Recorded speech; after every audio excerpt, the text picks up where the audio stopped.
예, 안녕들 하십니까? 오늘 2024년 4월 13일 우리 안식일 대예배에 오신 여러분들 환영합니다. 우리 다 함께 묵상 기도하시고 오늘 예배를 시작하겠습니다.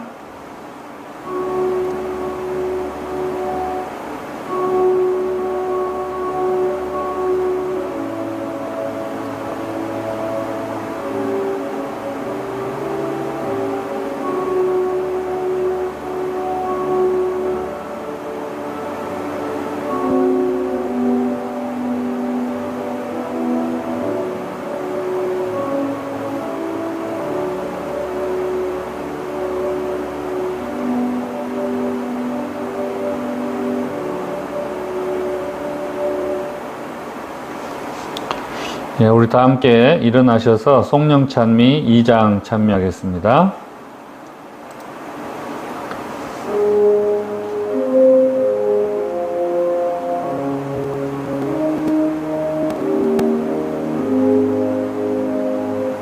성부와 성자 성령 삼위께 영광 돌려 보내세.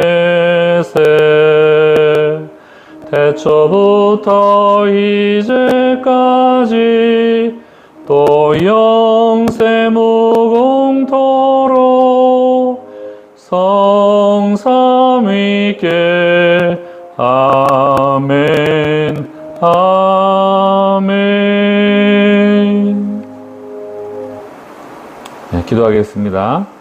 저희를 사랑하신 아버지 하나님, 오늘도 저희들에게 귀한 안식일 주시고 또 주님 전에 나와서 예배할 수 있도록 인도해 주셔서 감사합니다.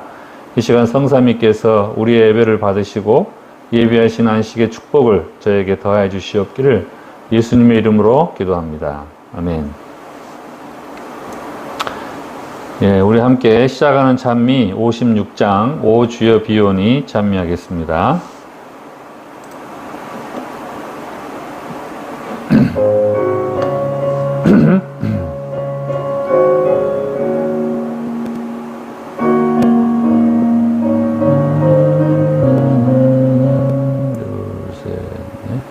오 주여 비오니 우리 마음과 생각을 은혜의 보좌로 이끌어 주 얼굴 뵙게 하소서. 우리의 생활의 변화를 심령의 활력을 주소서. 주의 앞에 성도들 다 함께 이 순간 기도하게 하소서.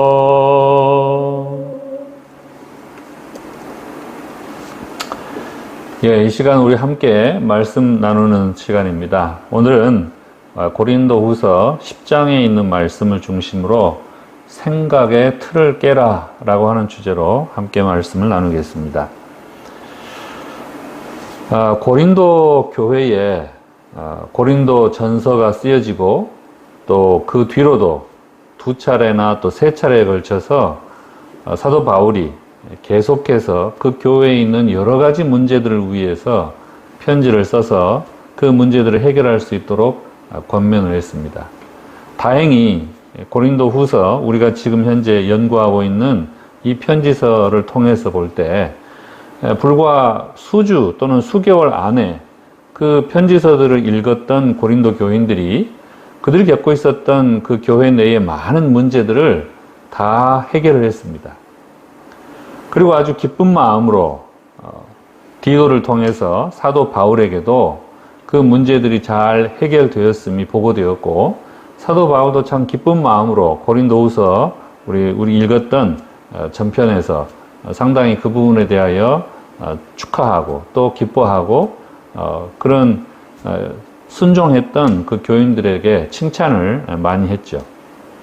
그런데 이제 고린도후서 10장부터 13장까지 전체 13장 가운데에서 10, 11, 12, 13 이렇게 4개의 장에 걸쳐서 여전히 해결되지 않고 있었던 굉장히 심각한 문제에 대해서 다루게 됩니다. 그 해결되지 않았던 가장 심각한 문제는 이 고린도 교회뿐만 아니라 예루살렘 총회에서도 다루어졌던 것처럼 초대교회 여러 교회들에서 동시에 발생했던 문제였습니다. 그리고 그 문제의 핵심에 누가 있었냐면 바로 이 사도 바울의 사도권이 문제가 있었죠. 그래서 이 고린도 교회에 해결되지 않은 가장 심각한 문제가 뭐였었냐면 11장 13절부터 15절에 이렇게 기술되어 있습니다. 우리 같이 한번 읽어보겠습니다. 저런 사람들은 거짓 사도요 괴휼의 역군이니 자기를 그리스도의 사도로 가장하는 자들이니라.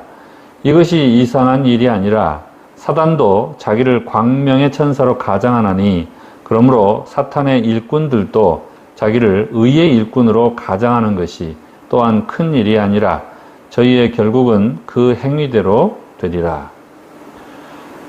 어떤 교인들에 대해서 특별히 교회에 출석하고 있고 또 나름 그리스도인으로서 신앙생활을 잘 하고 있다라고 생각하는 바로 그 사람들에 대해서 사도 바울이 교회 내에서 할 수 있는 가장 높은 수준의 비난을 하고 있습니다.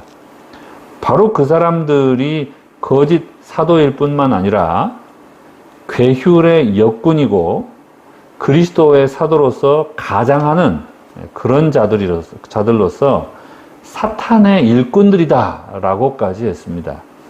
따라서 이 사도 바울의 표현만 빌리보자면 그 사람들은 당장에라도 교회에서 출입을 금지해야 할, 쫓아내야 할 아주 그런 사악한 무리들로 우리가 이해를 할 수가 있는데요. 과연 이 사람들, 이들이 교회에 출석하면서 교인들에게 어떤 영향을 미쳤길래 이렇게 사탄의 일꾼들이라고 하는 그런 비난을 사도 바울로부터 들어야만 했는지, 이 거짓 사도들에 대해서 그 고린도 교회의 교인들은 사도 바울과는 사뭇 정반대되는 반응을 보이고 있었습니다.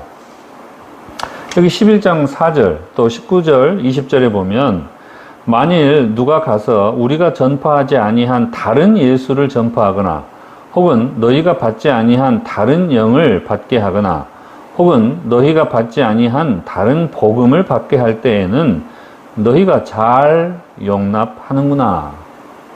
여기 보면 다른 예수, 다른 영, 다른 복음 이렇게 이야기를 하고 있습니다. 우리가 누누이 이야기했던 것처럼 복음이라고 하는 것은 예수님에 관한 소식입니다. 예수님에 관한 이 복음이라고 하는 것은 다른 영, 곧 예수님께서 말씀하셨던 것처럼 내가 너희에게 이르는 말이 곧 영이요 생명이라 라고 했기 때문에 바로 이 다른 영이라고 하는 것은 예수님께서 전하지 아니하신 다른 말씀이다 라고 볼 수 있습니다. 따라서 교회가 시작하고 얼마 되지 않아서부터 이 그리스도 교회 안에는 원래 예수님께서 말씀하셨던 바로 그 말씀이 아니라 진리의 말씀이 아니라 전혀 엉뚱한 복음, 엉뚱한 하나님의 말씀, 그걸 기반으로 한 전혀 엉뚱한 예수님에 대한 그런 이야기들이 이 교회 안에 전해지고 있었다라고 하는 것이죠. 그런데 그런 잘못된 이 말씀 또는 복음 이런 것들이 교인들에 의해서 잘 수용되었다고 하는 것이에요. 19절부터 20절에도 이렇게 이야기합니다. 너희는 지혜로운 자로서 어리석은 자들을 기쁘게 용납하는구나. 누가 너희를 종으로 삼거나 잡아먹거나 빼앗거나 스스로 높이거나 뺨을 칠지라도 너희가 용납하는도다. 이게 정신이 나가지 않고서야 어떻게 지혜로운 사람이 어리석은 사람의 그 잘못된 이야기를 기쁘게 받아주고 또 종으로 삼아서 잡아먹고 빼앗고 뺨을 치고 자기를 스스로를 높이는 그런 사람들을 어떻게 용납할 수 있느냐라고 하는 것이죠. 사도 바울의 입장에서 볼 때 고린도에 있는 그 교인들이 사도 바울이 그들에게 복음을 전해줌으로써 예수님을 믿고 올바른 신앙의 토대를 쌓았음에도 불구하고 사도 바울이 1년 반 동안 체류하고 떠난 지 불과 얼마 되지 않아서 전혀 다른 복음과 전혀 다른 하나님의 말씀과 전혀 다른 예수님에 대해서 그들이 듣고 그것들을 수용하고 오히려 이제는 사도 바울이 전한 복음에 대하여 의심하고 잘 받아들이려고 하지 않는 그런 상태에 놓였다라고 하는 것입니다. 어떻게 이렇게 교인들이, 그 많은 사람들이 이런 소수의 사탄의 일꾼 역할을 하는 그 사람들이 전파하는 그 잘못된 교리들을 그대로 잘 받아들일 수 있었냐라고 하는 것이요. 정말 의아한 일입니다. 오늘날도 마찬가지죠. 성경에 예수님께서 전파하신 그 십계명을 또 안식일을 오늘날 성경에 전혀 근거도 되지 않는 일요일로 그 주일을 바꿔서 지키고 또 성경에는 전혀 근거가 없는 영혼 불멸설을 성경 내에 가지고 들어오고 또 성경에 전혀 기록조차 되지 않은 예수님의 부활을 기념해서 4월 15일 날 춘분 때에 부활절을 지키지를 않나. 또 예수님이 태어나시지도 않는 12월 25일을 예수님의 탄신일로 정해서 지키지를 않나. 이런 수많은 하나님의 말씀에 근거하지 않은 또 예수님이 전하지 않은 복음에 근거한 그런 잘못된 교리들이 오늘날 일반 교회에 얼마나 잘 용납되고 잘 수용되고 그것들을 기쁘게 지키고 있는 걸 보면 사도 바울이 했던 이 말, 거짓 사도요, 괴율의 역군이요, 그리스도의 사도로 가장하는 자들에 의해서 사탄의 일꾼들에 의해서 이 교회들이 얼마나 많이 오늘날까지도 미혹되고 있는지 그 모습들을 우리가 잘 지켜보게 됩니다. 이 거짓 사도들은 원래 그 제대로 된 진리의 복음을 전했던 바울에 대해서 아주 심각한 인신공격을 자행했습니다. 사도 바울이 이 편지서 가운데 그들이 했던 말들을 인용하고 있는데요. 10절에 이렇게 되어 있습니다. 그들의 말이 그의 편지, 여기서 그는 사도 바울을 말하죠. 그의 편지들은 무게가 있고 힘이 있으나 그가 몸으로 대할 때는 약하고 그 말도 시원하지 않다 하니. 방금 말씀드렸던 것처럼 사도 바울은 고린도 전서뿐만 아니라 그 이후에도 2-3개의 편지서들을 이 고린도 교회에 보냈습니다. 그리고 이제 이 고린도 후서를 그 다음에 지금 또 보내는 것이죠. 근데 이 사람들이 사도 바울에 대해서 뭐라고 비난을 하냐면 그가 몸으로 직접 고린도 교회에 있었을 때에는 굉장히 약하고 말하는 것 자체가 시원시원하게 말을 못하고 아주 답답하게 말을 했다. 이렇게 지금 비난을 하고 있습니다. 그리고 11절, 6절에 내가 비록 말에는 부족하나 라고 이야기한 것처럼 이게 지금 다 사도 바울이 그들이 한 말을 지금 인용해서 하는 이야기예요. 그리고 12장 16절에 이렇게 되어 있습니다. 하여간 어떤 이들의 말이 내가 너희에게 짐을 지우지는 아니하였을지라도 교활한 자가 되어서 너희를 속임수로 이득을 취하였다. 이렇게 지금 주장을 하는 것이죠.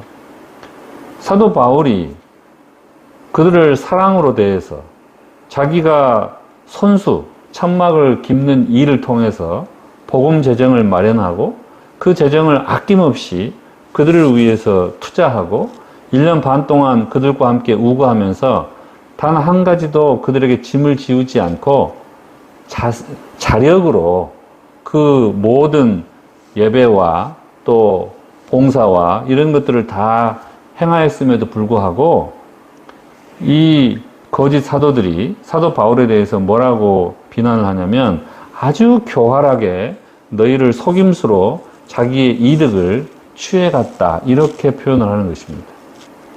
사도 바울이 본인이 자기의 필요를 얻기 위해서 연보를 거두라고 한 것이 아니라 가난하고 기근 때문에 고통하는 예루살렘에 있는 교인들을 위해서 그곳에 있는 사도들로부터 부탁을 받고 마게도니아 지역과 이 아가야 지역에 있는 이 교회들로부터 그 연보를 모아다가 전달하고 있었는데 아마도 그 부분에 대해서 아주 교활하게 그 고린도 교인들을 속여가지고 자기가 이득을 취하기 위해서 그 연보들을 지금 거두고 있다는 식으로 아마 비난을 하지 않았나 싶어요. 그래서 그들은 이 사도 바울이 아주 비겁할 뿐만 아니라 얼굴을 대해서는 말도 못하는 것이 멀리 떨어져서는 이제 편지를 가지고 아주 무게를 잡고 힘을 주어서 편지를 쓴다는 것이죠. 그리고 말도 제대로 하지 못하면서 확실하지 않은 그 정보를 가지고 또 판단력도 흐린 상태에 그런 사람이다라고 이렇게 계속 비난을 했던 것입니다. 근데 그곳에 함께 상주하고 있었던 이 거짓 사도들에 의해서 멀리 떠나 있는 바울에 대하여 이 고린도 교인들이 가까이 함께 있는 그 거짓 사도들로부터 계속해서 이런 이야기를 듣다 보니까 바울에 대한 의심이 점점 싹트게 되고 이제는 그에 대한 신뢰를 거두어드리려고 했다라고 하는 것이죠. 이 거짓 사도들은 어떻게 이와 같이 그 교인들에 대하여 그들을 미혹하고 본래의 진리로부터 벗어나서 엉뚱한 교리들을 받아들이도록 했는가? 여기 고린도서 10장 2절에 보면 이렇게 되어 있습니다. 우리를 육신에 따라 행하는 자로 여기는 자들이었다. 육신을 따라 행한다는 말은 육신의 어떤 욕구나 필요를 채우기 위해서 자기 욕심을 이루기 위해서 행동하는 사람쯤으로 여겼다는 것이죠. 그리고 너희는 외모만 보는도다 이렇게 되어 있어요. 이 거짓 사도들이 사도 바울의 그 외모, 우리가 아는 것처럼 이 고린도후서 12장에 보면 사도 바울이 안질에 걸려가지고 아마도 이제 다메섹 도상에서 예수님을 그가 만났을 때 그 광채를 직접 봤잖아요. 그러니까 오늘날 같으면 이제 그 농내장 같은 그런 문제가 발생을 했을 수 있겠죠. 그래서 그가 이제 50대, 60대가 이제 가까워졌기 때문에 아마 이제 그런 농내장 같은 질환에 의해서 안질이 걸려가지고 하나님께 그것을 낫게 해달라고 여러 번 기도를 했지만 하나님께서 내 은혜가 네게 족하다라고 하시면서 그것을 고쳐주시지 않으셨어요. 따라서 그런 안질 때문에 앞이 잘 보이지를 않고 거동이 불편하고 또 여러 가지 그 외모도 그렇지만 또 말 주변도 없는 것처럼 그렇게 이제 비치니까 이 사람들이 그 사도 바울의 그런 외모에 대하여 아주 집중적으로 공격을 한 것이죠.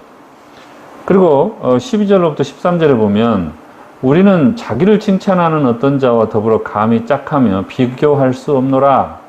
그러나 그들이 자기로서 자기를 헤아리고 자기로서 자기를 비교하니 지혜가 없도다. 그러나 우리는 분수 이상의 자랑을 하지 않고 이 사람들이 처음에 이 고린도 교회에 사도 바울이 떠나고 나서 들어온 다음에 자기 자랑을 계속 하는 것이죠.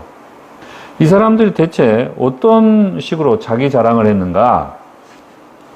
여기 이렇게 두 번째 내용을 보면 천거설을 가지고 와서 자기들이 사도 바울이 아니라 자기들이 이 사도적 권위가 있는 그런 사람들이다라고 주장을 한 거예요.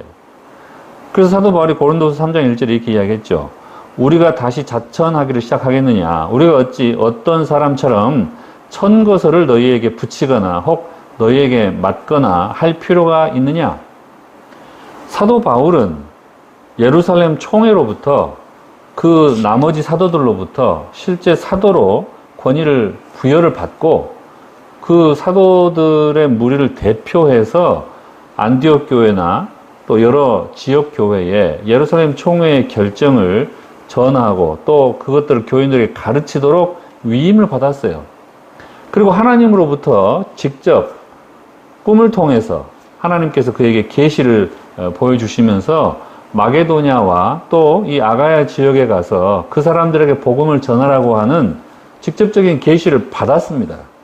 그렇기 때문에 하나님과 또 먼저 사도된 사도들로부터 사도적 권위를 위임받았기 때문에 당연히 다른 천거사가 필요가 없었죠. 그런데 이 거짓 사도들은 자기들이 떠나왔던 그 지역의 예루살렘 회당으로부터 그 회당장들의 천거서를 받아가지고 마치 자기들이 그 원래 예루살렘에 있던 교회들로부터 이와 같이 사도적 권위를 부여받은 사람인 것처럼 그렇게 이제 떠벌리고 자랑을 했다라고 하는 것이죠. 근데 사도 바울은 태생이 예루살렘 태생이 아니잖아요. 그 사람은 다소라고 하는 길리기아 출신 그 이방 지역에서 태어났기 때문에 그걸 가지고 또 이제 물고 늘어지는 것이죠. 이방 지역에서 태어난 헬라파 유대인이라는 것이에요.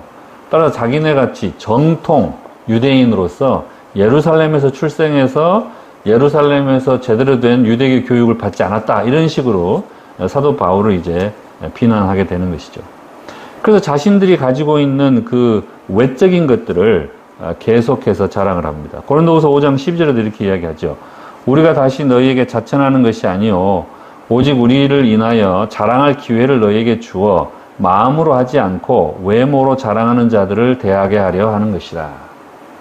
그래서 자기들의 학력이나 또 자기들이 가지고 있는 그런 아주 훌륭한 레퍼런스나 이런 걸 가지고 자기들이 아주 훌륭한 사람이다라고 이렇게 칭찬을 하면서 사도 바울은 우리와 같이 태생도 이방 태생인데다가 이런 레퍼런스도 가지고 있지 않고 또 그런 어떤 이 배움에 있어서도 정통 유대교 교육을 받지 않은 어떤 그런 것으로 이게 비난을 했다는 것입니다. 그러면서 이 사람들이 여기 첫 번째 하나님의 말씀을 혼잡케 하는 일들을 했다는 것이에요. 고린도후서 2장 17절 사도 바울은 이 문제에 대해서 이렇게 언급합니다. 우리는 수다한 사람과 같이 하나님의 말씀을 혼잡하게 하지 아니하고 곧 순전함으로 하나님께 받은 것 같이 하나님 앞에서와 그리스도 안에서 말하노라. 여기 이 수다한 사람에 해당되는 사람들이 바로 그 사람들이죠. 이 거짓 선지자들이 자신들의 어떤 외모들을 자랑을 했는가? 육체를 따라서 이런 외모를 자랑을 합니다. 여러 사람이 육체를 따라 자랑하니 저희가 히브리인이냐? 나도 그러하며 저희가 이스라엘인이냐? 나도 그러하며 저희가 아브라함의 씨냐? 나도 그러하다. 지금 11장 18절과 22절에 보면 이 거짓 사도들이 다 누구냐면 유대인이라는 걸 알 수 있어요. 자기 스스로가 히브리인임을 또 이스라엘인임을 또 아브라함의 씨라고 하는 것에 대해서 아주 강조하면서 하나님의 백성으로서 아주 순수한 하나님의 백성임을 자랑하는 것입니다. 그러면서 동시에 이제 그리스도의 일꾼이라고 자랑을 하는 거예요. 그래서 사도적 권위를 주장을 하면서 그 고린도 교회의 지도자적인 위치에 들어가기를 원했던 것입니다. 왜 이 사람들이 이와 같이 사도 바울이 개척해 놓은 교회마다 쫓아다니면서 이와 같이 복음을 혼잡하게 하고 또 다른 예수를 전파하고 사람들을 올바른 믿음의 길에서 벗어나도록 이렇게 했는지 그 원인들을 우리가 살펴볼 필요가 있는데요. 첫 번째는 아주 오랜 역사 동안 그들에게 아주 뿌리 박혀 있었던 유대인으로서의 선민의식을 그들이 버리지를 못했습니다. 신명기 7장 6절에 보면 구약성경 모세 5경 가운데 5번째 책이죠. 여기에 이렇게 기록되어 있습니다. 너는 여호와 내 하나님의 성민이라. 거룩한 백성이라는 뜻이죠. 내 하나님 여호와께서 지상 만민 중에서 너를 자기 기업의 백성으로 택하셨나니. 바로 이 말씀의 근거에서 그들은 수많은 민족들 가운데에서 하나님께서 특별히 유대인을 하나님의 백성으로 선택하셨다라고 믿었던 것입니다. 그리고 요한복음 8장 33절에 보면 그들이 대답하되 우리가 아브라함의 자손이라 남의 종이 된 적이 없거늘 어찌하여 우리가 자유롭게 되리라 하느냐. 예수님 당시에 이미 그들은 로마의 압제하에 있었습니다. 그리고 시리아 총독에 의해서 그들이 지배를 당하고 있었기 때문에 어찌 보면 남의 나라에 종된 그런 신분이었음에도 불구하고 그 로마가 그 유대인들에게 어느 정도의 자치권을 주었기 때문에 그들은 아브라함의 자손임을 자랑하면서 자기들이 아주 자유민이라고 그렇게 생각하고 살았던 것이에요. 그래서 선민으로서 또 아브라함의 자손으로서 이런 선민의식을 그들이 버리지를 못하고 하나님께서 그들을 이와 같이 택하신 이유는 제사장 나라가 되어서 하나님의 사랑을 다른 이방 민족들에게 전파하라고 그들을 택하셨는데 그들은 하나님께서 그들을 택하신 그 목적을 상실해버리고 이방인들에게 하나님의 사랑을 전하는 대신에 오히려 이방인들을 개, 돼지 취급하면서 차별함으로써 하나님이 그들을 선택하신 그 목적 자체를 상실해버렸습니다.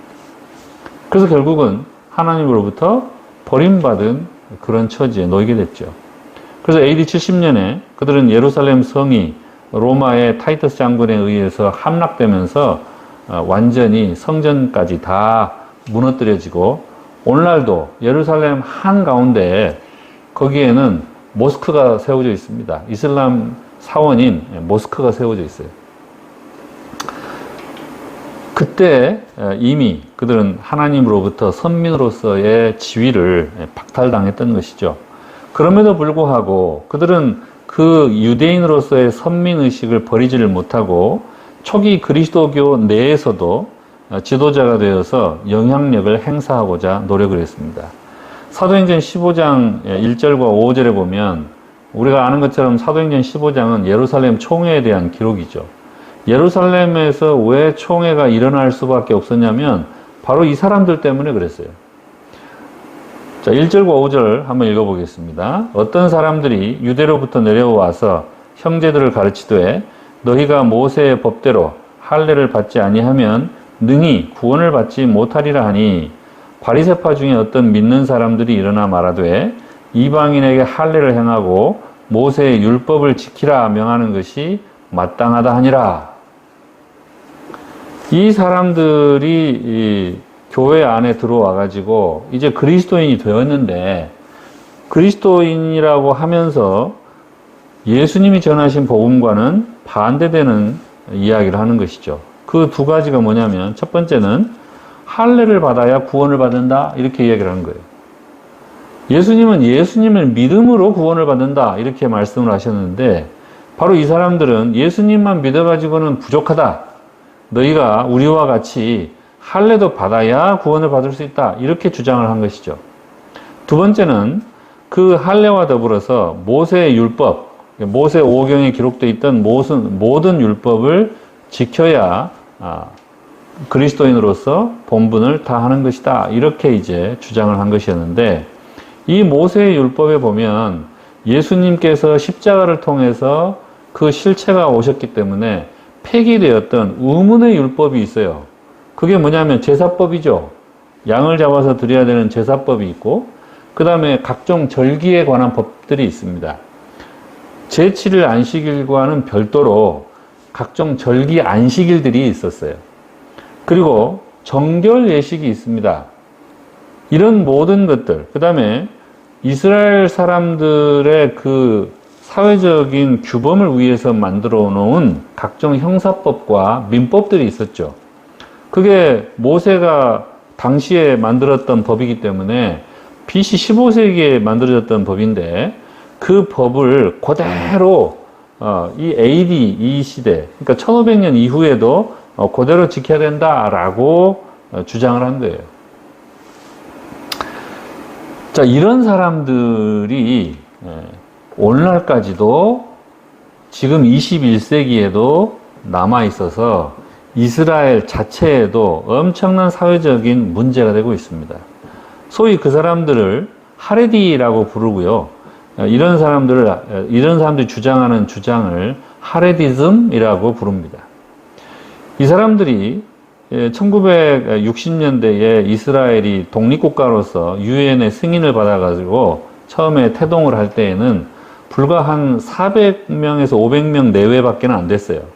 그래서 초기에 이 사람들이 2000년 동안 나라가 없었기 때문에 전 세계에 흩어져 있었고, 또 세계 1차 대전, 2차 대전을 거치면서, 특히 2차 대전을 거치면서 유대인들이 대량 학살됐을 뿐만 아니라 그들의 재산들이 다 몰수당하고, 또 그 이후에 공산주의 시대에 살고 있었던 사람들은 또 공산주의에 의해서도 마찬가지로 이 많은 유대인들이 또 핍박을 당했죠. 그래서 그 사람들이 모여가지고 초기에 이 이스라엘 나라를 형성을 할 때에는 이스라엘인으로서 가져야 될 어떤 민족적인 정체성이나 또 정통성이나 이런 의식이 굉장히 희박한 상태였어요.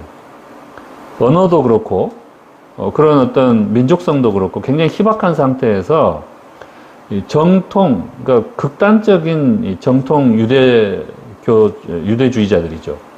이 사람들이 이 모세오경을 중심으로 해서 그것들을 학교에서 가르치고 이스라엘 사람들로서 민족적인 어떤 정체성을 회복하는 일에 어느 정도 기여를 했죠.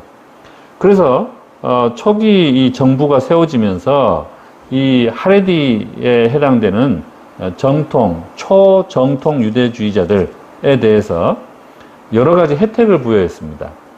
첫 번째, 모세오경을 연구해서 학교에서 가르치는 데 있어서 그 일만을 해도 국가에서 모든 막대한 국가 보조금을 통해서 생계를 유지할 수 있도록 지원을 했고요. 또 이 사람들이 그 전체 의회에서 의원 의석수를 13%를 차지할 수 있도록 배려를 했습니다. 그리고 이 사람들은, 이스라엘 사람들은 우리가 아는 것처럼 여자들도 군대를 가잖아요.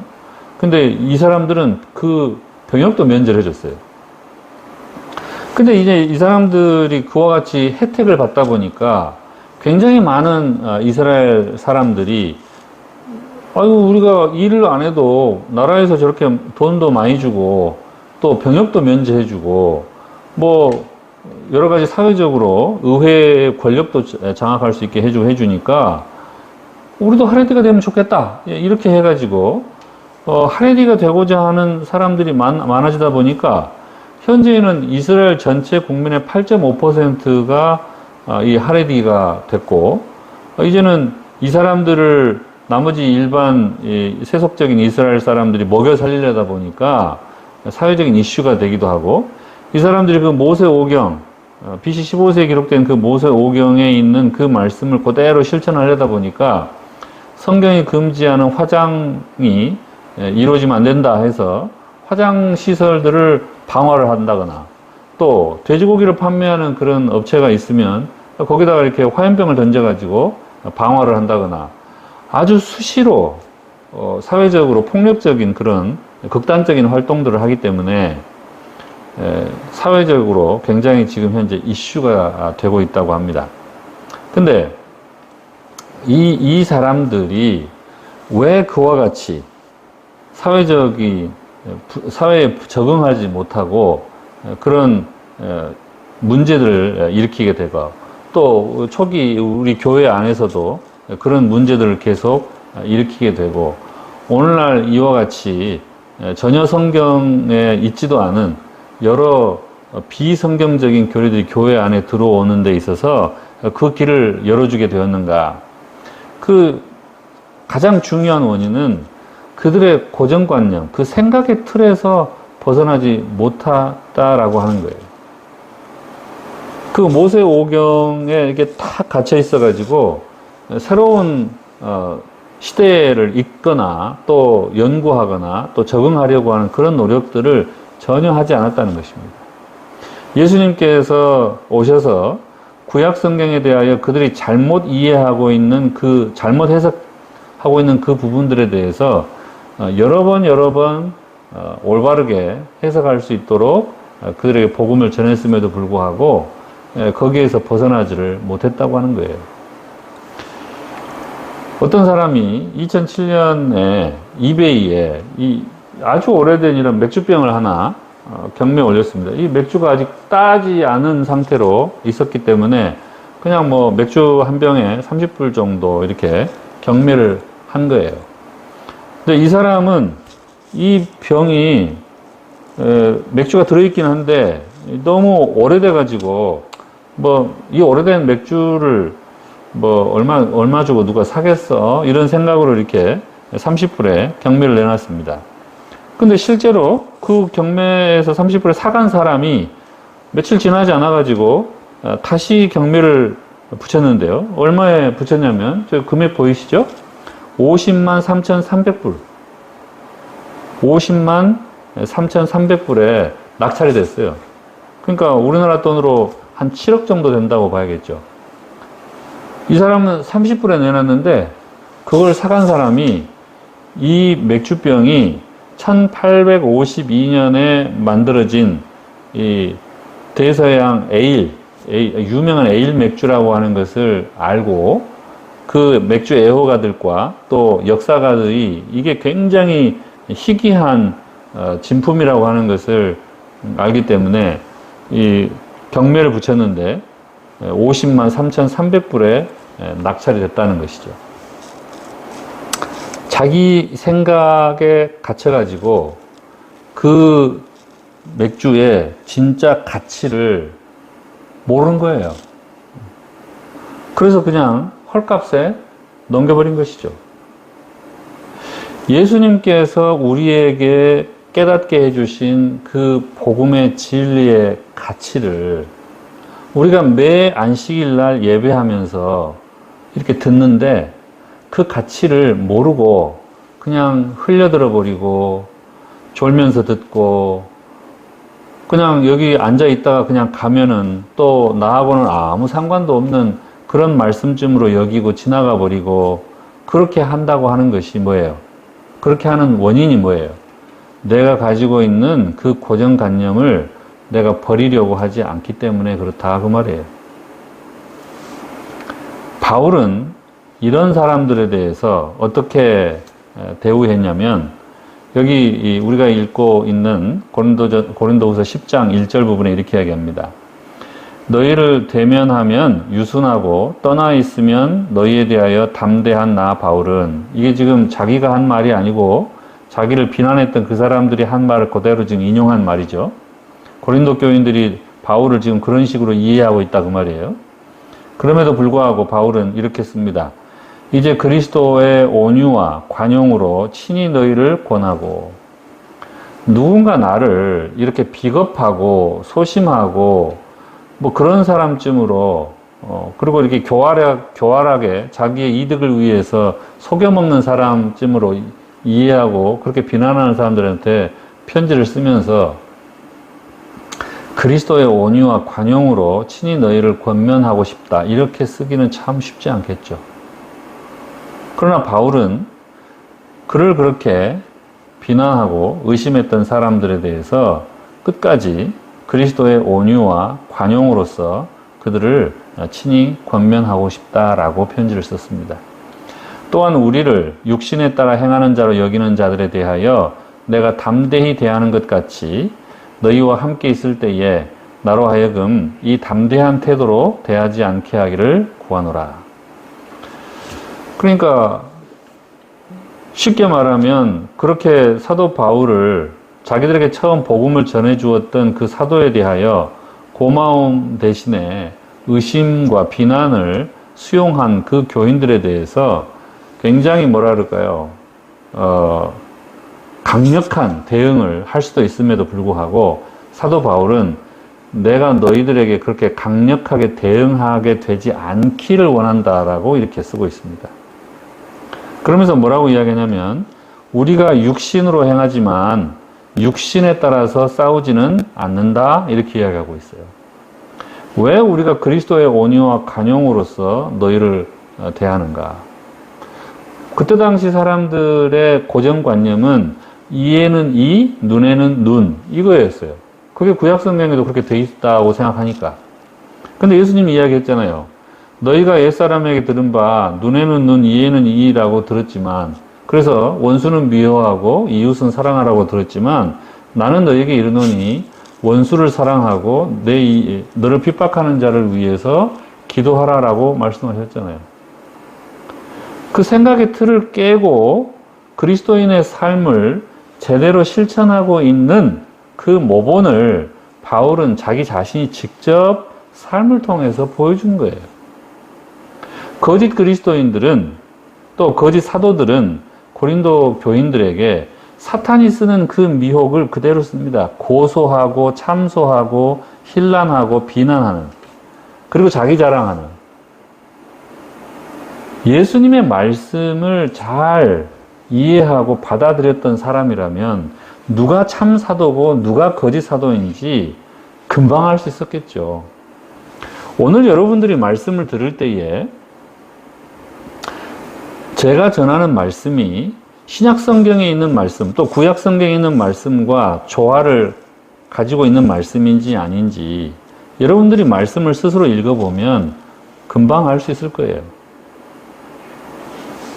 사도 바울은 이어서 이렇게 설명을 합니다.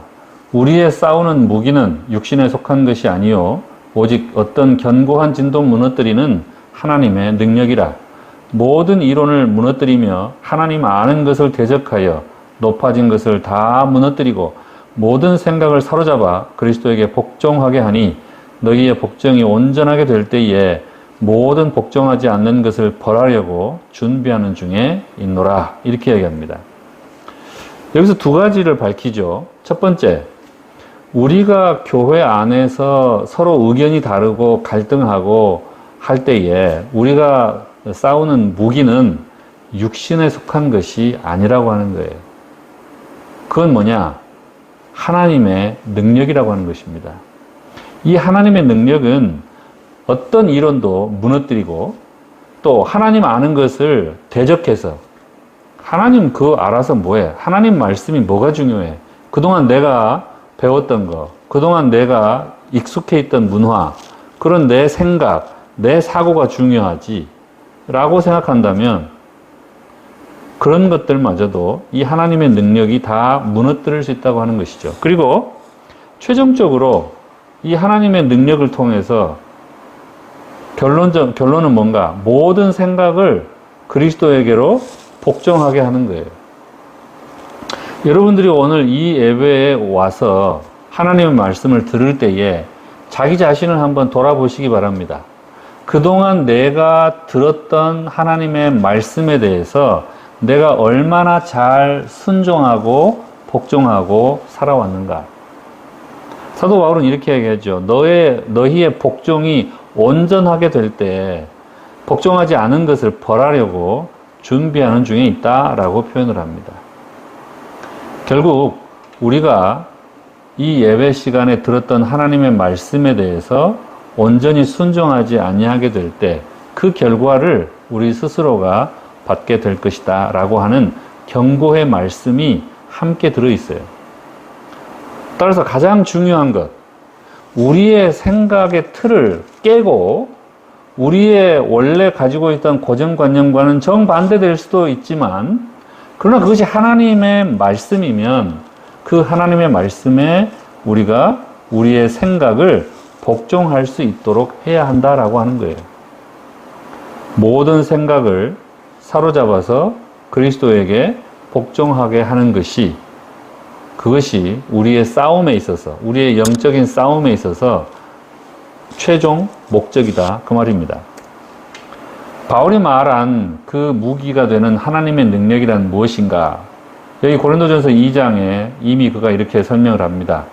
내 말과 내 전도함이 지혜에 권하는 말로 하지 아니하고 다만 성령의 나타남과 능력으로 하여 너희 믿음이 사람의 지혜에 있지 아니하고 다만 하나님의 능력에 있게 하려 하였노라.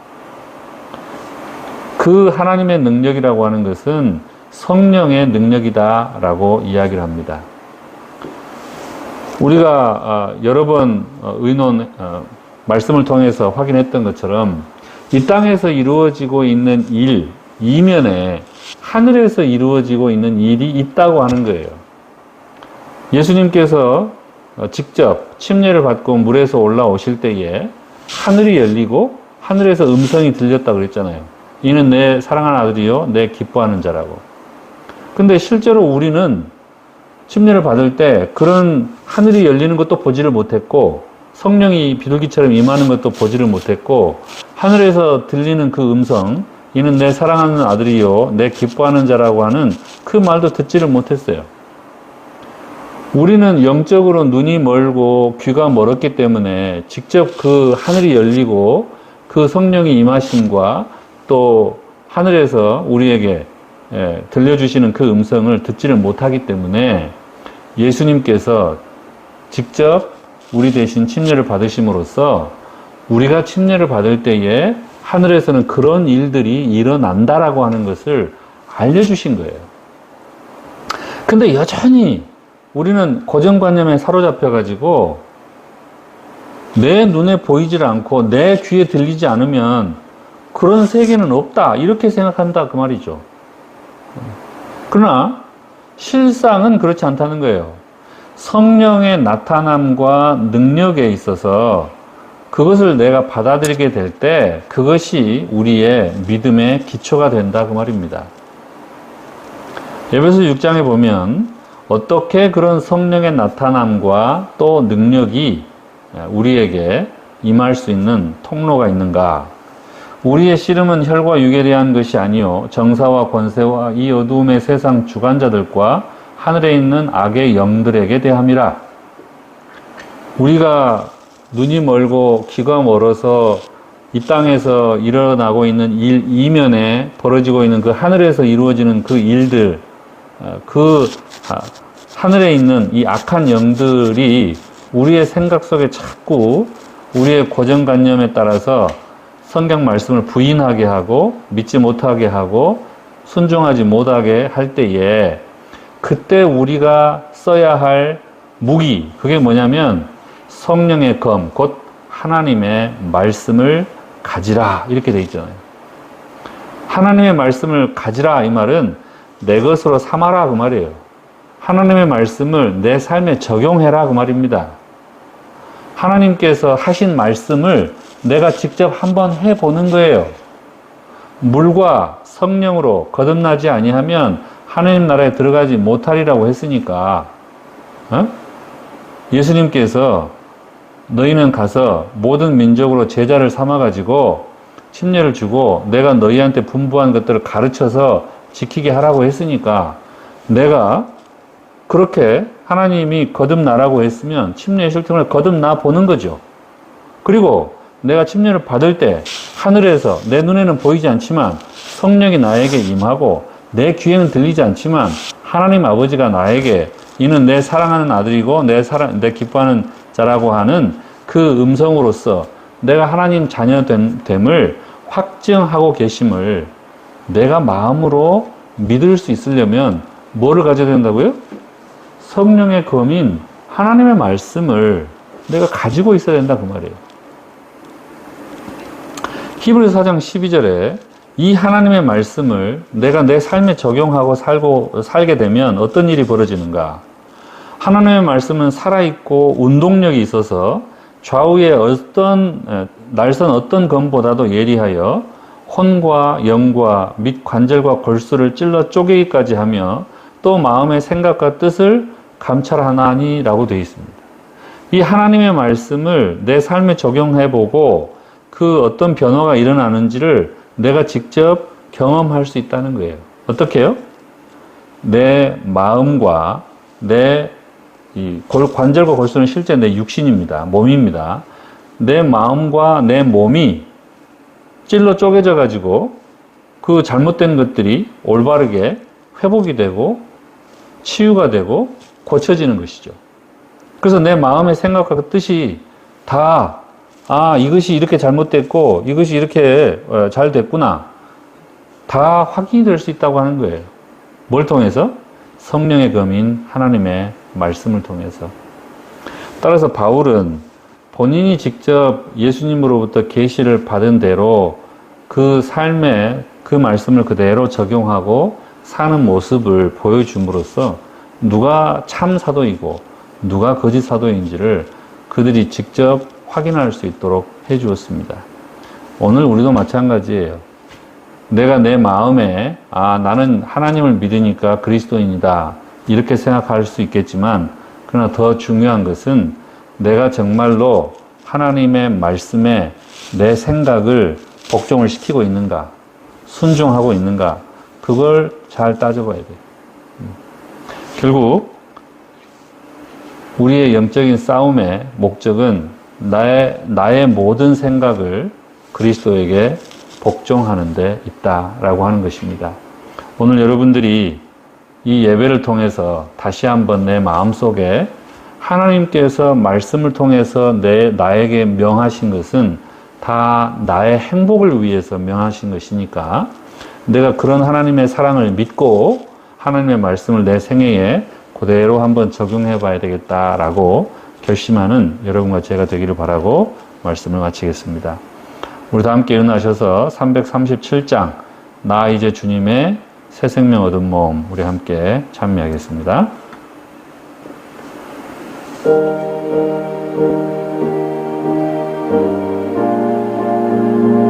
하나, 둘, 셋. 나 이제 주님의 새 생명 얻은 몸, 옛 것은 지나고 새 사람이로다.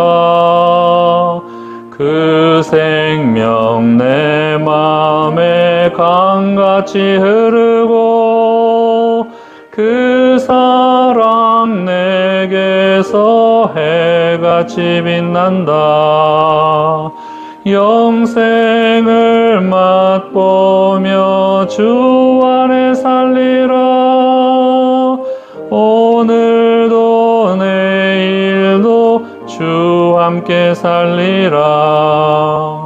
주 안에 감추인 새 생명 얻으니, 이전에 줬던 것 이제는 값없다.